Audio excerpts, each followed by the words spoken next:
une sœur de 90 ans, a reçu du Seigneur une vraie vision des événements, avant le retour du Seigneur. En 1968, une chrétienne norvégienne âgée de plus de 90 ans a reçu du Seigneur une vision des événements de la fin, avant le retour du Seigneur. À cette époque, le monde était très différent de celui dans lequel nous vivons aujourd'hui. Les thèmes abordés par cette vision peuvent nous sembler très familiers aujourd'hui, mais devaient être complètement inconnus ou même impensables, pour une chrétienne de plus de 90 ans vivant à cette époque. L'évangéliste Manuel Minot a participé à des réunions là où elle a vécu. Il a eu l'occasion de la rencontrer, et elle lui a dit ce qu'elle avait vu. Il l'a écrit, mais il a alors pensé que c'était si inintelligible qu'il l'a mis dans un tiroir. Presque 40 ans après, il comprend qu'il doit partager cette vision avec d'autres. Cette femme de Valdre était une chrétienne très alerte, digne de confiance, éveillée et crédible, ayant une bonne réputation parmi tous ceux qui l'ont connue. Voici ce qui lui a été montré. J'ai vu la période juste avant la venue de Jésus-Christ et de la manifestation de la Troisième Guerre mondiale. J'ai vu les événements avec mes yeux normaux. J'ai vu le monde comme un genre de globe et j'ai vu l'Europe pays par pays. J'ai vu la Scandinavie. J'ai vu la Norvège. J'ai vu certaines choses qui auraient lieu juste avant le retour de Jésus-Christ, et juste avant que la dernière calamité ne se produise, une calamité d'un genre que nous n'avons encore jamais expérimenté. Il me fut montré 4 signes particuliers. Premier signe. Avant que Jésus-Christ vienne et avant que la Troisième Guerre mondiale n'éclate, il y aura une détente, comme nous n'en avons jamais eu jusqu'à présent. Il y aura la paix entre les superpuissances dans l'Est et l'Ouest, et il y aura une longue paix. Emmanuel Minot nous dit, rappelez-vous, ceci était en 1968 où la guerre froide était à son plus haut niveau. Et Aldo vous dit dans 1 Thessaloniciens 5, 3. Quand les hommes diront « paix et sûreté », alors une ruine soudaine les surprendra comme les douleurs de l'enfantement surprennent la femme enceinte, et ils n'échapperont point. Nous y sommes, la ruine soudaine va tomber d'un coup, et personne ne s'en doutera. Mais nous ne sommes pas de ceux qui dorment pour nous laisser surprendre, nous sommes de ceux qui avons été avertis par le Seigneur, nous avons l'oreille ouverte et nous sommes prêts à partir quand la trompette va sonner. On continue la lecture. Durant cette période de paix, il y aura le désarmement dans beaucoup de pays, y compris en Norvège, et nous ne serons pas prêts quand la guerre arrivera. La Troisième Guerre mondiale commencera d'une manière que personne n'aura prévue et d'un endroit inattendu. Aldo vous dit, 1 Thessaloniciens 5, 6. Ne dormons donc point comme les autres, mais veillons et soyons sobres. Jésus a dit à ses disciples en leur donnant des conseils pratiques pour la fin des temps, soyons sobres. On continue la lecture. Deuxième signe. Une tiédeur sans pareille s'emparera des chrétiens, jusqu'à les amener loin du christianisme vrai et vivant. Les chrétiens ne seront pas ouverts aux prédications pénétrantes. Aldo vous dit, soyez prêts. Malheureusement, tous ceux qui se disent chrétiens ne partiront pas, soit parce que leur conversion n'est pas réelle, soit parce qu'ils vivent dans le péché. Ils ne sont pas prêts, ils sont dans la tiédeur comme l'église de Laodicée. Le Seigneur frappe à la porte du cœur pour dire, réveillez-vous. Il est temps, je viens bientôt, nous faisons partie de la génération qui verra son retour. 2 Timothée 3, 1-14. Sache que dans les derniers jours, il y aura des temps difficiles. Donc, si les temps ont été difficiles jusqu'à présent, la difficulté va agrandir, mais pour vous, vous avez reçu un enseignement. Pour toi, tu as suivi de près mon enseignement, ma conduite, mes résolutions, ma foi, ma douceur, ma charité, ma constance. Toi, demeure dans les choses que tu as apprises et reconnues certaines, sachant que tu les as apprises. Ils ne voudront pas, comme dans les périodes précédentes, accepter d'entendre parler du péché et de la grâce, de la loi et de l'évangile, du repentir et de la restauration. De là viendra un produit de remplacement, le christianisme de la prospérité du bonheur. Ce qui importera sera d'avoir du succès, d'être quelqu'un, d'avoir des choses matérielles, ce que Dieu ne nous a jamais promis de cette façon. Les églises et les maisons de prière seront de plus en plus vides. Je vous dis, dans 1 Timothée 4, Mais l'Esprit dit expressément que, dans les derniers temps, quelques-uns abandonneront la foi, pour s'attacher à des esprits séducteurs et à des doctrines de démons. Paul dit bien dans les derniers temps, mais pas dans les derniers jours, il parle de la foi, qui, les vrais chrétiens. Au regard de ce que Jésus-Christ dit lui-même dans Luc 18, 8. Je vous le dis, il leur fera promptement justice, mais, quand le Fils de l'homme viendra, trouvera-t-il la foi sur la terre? Jésus-Christ pense d'abord à son Église. Jésus-Christ va-t-il trouver la vraie foi? Si Jésus posait cette question, c'est qu'il n'est pas du tout certain de trouver la foi sur la terre. Mais un petit groupe restera fidèle. On continue la lecture. Au lieu de la prédication à laquelle nous avons été préparés pendant des générations, comme le fait de prendre sa croix et de suivre Jésus-Christ, le divertissement, l'art et la culture envahiront les églises, où il aurait dû y avoir eu des rassemblements pour la repentance et le réveil. Ces faits augmenteront nettement, juste avant le retour de Jésus-Christ. Aldo vous dit que des frères et sœurs s'attacheront à de fausses doctrines, des doctrines de démons, c'est-à-dire des mensonges. Les faux docteurs vont enseigner un autre évangile, ils vont annoncer un autre Jésus et nous sommes responsables de ce que nous entendons si nous le pratiquons. Je suis obligé de vous secouer en disant, attention, vous êtes en train de vous détourner de la vérité. On continue la lecture. Troisième signe. Il y aura une dégradation morale que la vieille Norvège n'a jamais éprouvée. Les gens vivront ensemble comme s'ils étaient mariés, mais sans être mariés. Emmanuel Minot nous dit. Je ne crois pas que le concept d'union libre existait en 1968. Mais moi je vous dis, les chrétiens doivent pas vivre en concubinage. Ce qui est mauvais pour Dieu, c'est de coucher avant le mariage. Vous commettez un adultère devant Dieu, c'est un péché. Simple fait de suivre certaines règles comme, ne bois pas d'alcool, ne regarde pas ce genre de film, et pas de sexe avant le mariage. Le Seigneur appelle ceux qui le suivent à répondre à un appel plus grand, être comme Jésus-Christ. Lui appartenir et vivre une vie qui reflète sa gloire éternelle. C'est comme je vous dirais, un homme et une femme qui veulent vivre ensemble sans sexe, ne considèrent très certainement plus le mariage comme quelque chose de sacré. Ainsi un couple chrétien qui veut vivre ensemble avant d'être marié est très confus sur ce qu'est le sens du mariage. Le mariage est une union formée par Dieu entre un homme et une femme, à l'image de Christ et son Église. Ceci ne peut se faire en dehors d'un engagement complet entre les deux époux. Personne n'a des relations sexuelles avec une personne, ils ne forment plus qu'un, les deux deviennent une seule chair. On lit en 1 Corinthiens 6, 18 à 20. Fuyez l'impudicité. Quelque autre péché qu'un homme commette, ce péché est hors du corps. Mais celui qui se livre à l'impudicité pêche contre son propre corps.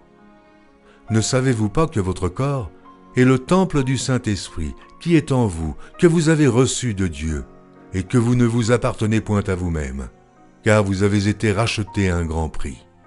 Glorifiez donc Dieu dans votre corps et dans votre esprit, qui appartiennent à Dieu. Fuyez la fornication. Cela implique de rester aussi éloigné que possible de tout ce qui pourrait nous faire tomber dans l'immoralité sexuelle. La Bible est claire, Dieu jugera les fornicateurs, les personnes qui s'est rendues coupables du péché. Hébreux 13, 4. Que le mariage soit honoré de tous, et le lit conjugal exempt de souillure, car Dieu jugera les impudiques et les adultères. Il n'est donc pas convenable du point de vue de Dieu qu'un homme et une femme vivent ensemble sans être mariés, même s'ils envisagent de se marier un jour. On continue la lecture. Il y aura beaucoup d'impureté avant le mariage, et avec l'infidélité dans le mariage cela deviendra une norme commune, chacun se justifiant de son côté. Ces choses entreront même dans les cercles chrétiens, et nous les apprécierons même le péché contre nature. Juste avant le retour de Jésus-Christ, il y aura des programmes télévision comme nous ne l'avons jamais expérimenté. Emmanuel Minot nous dit. La TV venait juste d'arriver en Norvège en 1968. Et moi je vous dis, avant le retour de Christ il faut que l'apostasie soit arrivée auparavant, l'apostasie comme de nos jours qui s'infiltre dans les églises évangéliques, exactement comme du temps de Paul, quand il parlait aux Galates, un autre Jésus-Christ, un autre évangile et un autre esprit, pour égarer les enfants de Dieu. Et ensuite l'homme du péché à la fin il va jusqu'à s'asseoir dans le temple de Dieu. Mais il y a un problème, c'est qu'il ne peut rien faire encore, c'est la présence de l'Église fidèle et du Saint-Esprit. S'il n'y avait pas l'Église fidèle et le Saint-Esprit sur terre, il pourrait faire ce qu'il veut, ce serait son heure, mais la seule chose qui le retient n'a pas encore disparu. La télévision sera remplie d'une violence tellement horrible qu'elle enseignera aux téléspectateurs comment assassiner et se détruire les uns les autres, et la vie sera peu sûre dans nos rues. Les gens copieront ce qu'ils verront, il n'y aura pas une seule station de télévision, mais une multitude de stations de télévision. Emmanuel Minot nous dit. Elle n'a pas connu le mot chaîne télévision, que nous utilisons aujourd'hui. Par conséquent, elle les a appelées des stations. La télévision sera comme la radio, où nous avons beaucoup de stations, et elle sera remplie de violence. Les gens l'utiliseront pour le divertissement. Nous verrons des scènes terribles de meurtre et de destruction, et ceci s'étendra à la société. Des scènes de sexe seront également montrées sur l'écran, les choses les plus intimes qui n'ont leur place que dans le mariage. Cela se produira, et vous le verrez, tout que nous avons eu avant sera foulé à terre, cela se produira réellement, et vous le verrez de vos yeux. Notons que ce qu'elle voyait à l'échelon de la Norvège se produit dans tout le monde occidental. Ce que l'on considère encore comme bon disparaîtra, et l'on considérera ce qui est mauvais comme tout à fait normal. Aldo vous dit, de nos jours on prend de plus en plus de liberté, surtout à la télévision, et dans tous les médias, dans les journaux, etc. Et les chrétiens de plus en plus habitués à cela, et c'est pour ça le Seigneur nous dit, Matthieu 24. Et, parce que l'iniquité se sera accrue, la charité du plus grand nombre se refroidira. 12. Et le péché grandira. Quatrième et dernier signe. Beaucoup de gens viendront immigrer en Europe, des gens des pays pauvres envahiront l'Europe. Emmanuel Minot nous dit. En 1968, il n'y avait pas d'immigration comme maintenant. Ils viendront également en Scandinavie et en Norvège. Il y aura un si grand nombre d'entre eux que les gens commenceront à les détester et à devenir durs avec eux. Ils seront traités comme les Juifs avant la Deuxième Guerre mondiale. Alors la pleine mesure de nos péchés aura été atteinte. Emmanuel Minot nous dit. J'ai protesté sur la question de l'immigration. Je ne l'ai pas compris à cette époque. Les larmes ont coulé des yeux de la vieille femme, vers le bas de ses joues. Je ne verrai pas ces choses, mais vous les verrez. Puis soudainement, Jésus viendra, et la Troisième Guerre mondiale éclatera. Ce sera une guerre courte. Tout ce que j'ai vu des guerres jusqu'à présent n'est qu'un jeu d'enfant comparé à ce que sera celle-ci. Cela finira avec une bombe atomique nucléaire. L'air sera alors tellement pollué qu'on ne pourra plus respirer. Cela couvrira plusieurs continents, l'Amérique, le Japon, l'Australie et les nations riches. L'eau sera souillée. Nous ne pourrons plus exploiter la terre. Le résultat sera que seul un reste demeurera. Le reste qui sera dans les pays riches essayera de se sauver vers les pays pauvres, mais ceux-ci seront aussi durs envers nous que nous l'aurons été à leur égard. Nous devons lire et relire 1 Pierre 1, 6-7. C'est là ce qui fait votre joie. Quoique maintenant, puisqu'il le faut, vous soyez attristés pour un peu de temps par diverses épreuves, afin que l'épreuve de votre foi, plus précieuse que l'or périssable, qui cependant est éprouvé par le feu, ait pour résultat la louange, la gloire et l'honneur lorsque Jésus-Christ apparaîtra. Alors que nous traversons les épreuves et les tests qui viennent, et qui viendront à chaque enfant de Dieu, je crois sincèrement que nous sommes dans le calme avant la tempête. Nous sommes en train de nous préparer pour la fin de cet âge, et pour accomplir l'œuvre de façon puissante, avant que la grande tribulation qui va commencer bientôt. Ça sera comme une nouvelle Pentecôte, comme une nouvelle Pâque pour l'Église, le corps du Christ. Surveillons donc les fêtes de l'Éternel, car ce n'est pas pour rien qu'il y a un calendrier divin avec des fêtes, correspondant aux premiers fruits mûrs, à la moisson, à la vendange, etc. Tout a été écrit pour nous enseigner. La vendange est ainsi le second déluge de feu, le jugement sur les nations. Si nous voulons que le Maître nous laisse entrer pour les noces de l'agneau, nous devons non seulement être vierges, c'est-à-dire purs spirituellement, mais également être éveillés, avoir de l'huile dans notre lampe, Apocalypse 3, 5-6. Celui qui vaincra sera revêtu ainsi de vêtements blancs. Je n'effacerai point son nom du livre de vie, et je confesserai son nom devant mon Père et devant ses anges. Que celui qui a des oreilles entende ce que l'Esprit dit aux églises. » La vieille dame me dit en conclusion. Je suis heureuse de n'avoir pas à vivre les choses qui m'ont été montrées, mais quand les temps approcheront, vous devrez avoir le courage de publier cette vision, je les ai reçues de Dieu. Rien ne doit être en contradiction avec la Bible, mais tous ceux qui ont reçu le pardon de leurs péchés et qui auront pris le Seigneur Jésus-Christ comme notre Sauveur et Maître seront protégés et délivrés. Amen.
Encore une fois je vous dis, repentez-vous, car le royaume des cieux est proche. Dieu vous bénisse et vous protège.